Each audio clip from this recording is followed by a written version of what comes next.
We normally build a dam to hold water back and store it for use in water supply, irrigation, hydropower, or flood control. But sometimes we have to let some water go. Whether we need it downstream, or the impounded water behind the dam is simply too full to store anymore, nearly every dam needs a spillway to safely discharge water.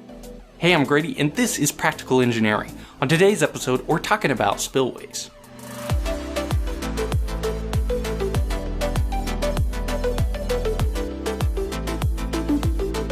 This episode is sponsored by Skillshare. More on that later.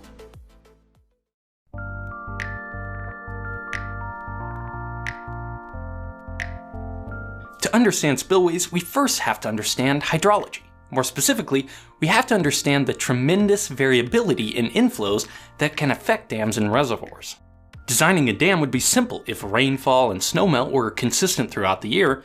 In fact, most dams wouldn't even be necessary, since hydrologic variability is the reason why most dams exist in the first place, to provide storage of water and smooth out the ebbs and spikes of inflows to protect us from flooding or so that the water can be used to meet our needs throughout the year. But those spikes in inflow can be enormous. It's not unusual for a watershed to generate the majority of its entire annual volume of water in a single storm event. Those inflows can reach a reservoir with very little warning, so dams need to always be ready to handle major storm events. As far as infrastructure goes, dams are fairly risky. Depending on the size of the structure and what's downstream, the failure of a dam can be catastrophic. In fact, some of the worst human-caused disasters in history have been failures of dams. For this reason, they're often required to withstand the biggest storm that we could possibly conceive, called the probable maximum flood. It's too expensive to build a dam so tall that it can store the entirety of this flood. On the other hand, we can't just let the flood overtop the dam, because flowing water can damage and destroy the structure. So in most cases, dams are designed with at least one spillway, a structure that can safely discharge floodwaters without causing injury or deterioration to the dam. The water stored behind a dam is called its reservoir, and the term spillway is usually reserved for a structure that releases excess inflows when the reservoir is already full. For example, a big flood or heavy snowmelt.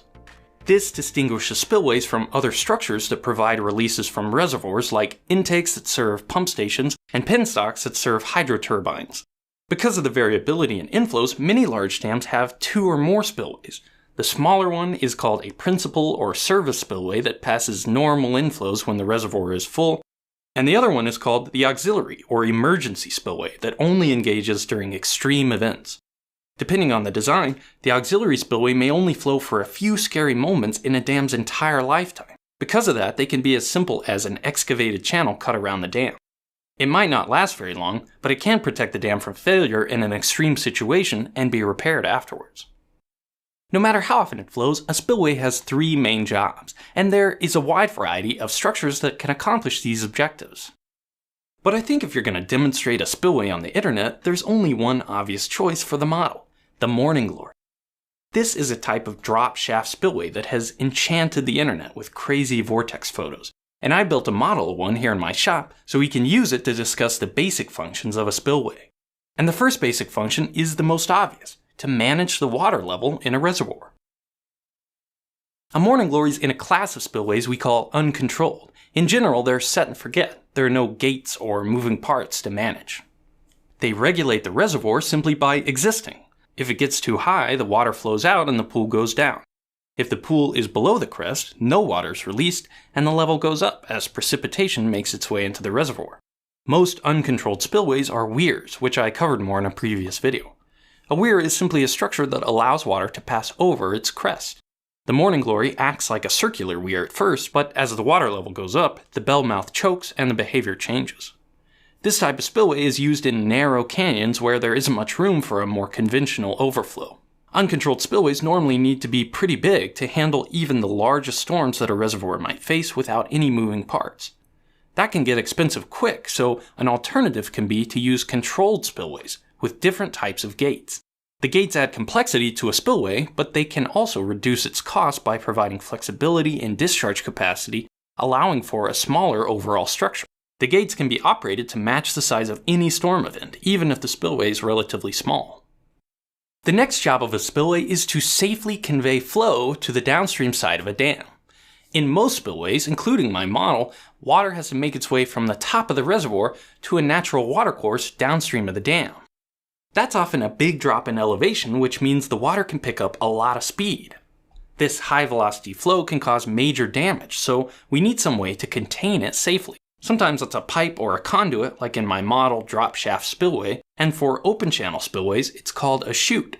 A chute also needs training walls on the sides to keep the flow contained. Both spillway conduits and chutes are often made of concrete because it's one of the only materials strong enough to resist the damaging forces of the high velocity flow. That leads me to the final objective of a spillway, energy dissipation. I mentioned that all the water moving so quickly can cause serious erosion downstream of a dam. If not controlled, this erosion can progress upstream, eventually leading to failure of the dam. So all spillways need a way to dissipate hydraulic energy and slow down the flow before releasing it into a natural watercourse. For large spillways, this is often accomplished in a structure called a stilling basin that forces a hydraulic jump to occur. This is another topic I covered in a previous video, so check that out if you want to learn more. For smaller spillways, the dissipation can be simpler, like rock riprap, or even just letting the flow plunge into a deep pool like I'm doing here in my garage. Once most of the hydraulic energy is lost, the water can safely travel downstream without causing damage.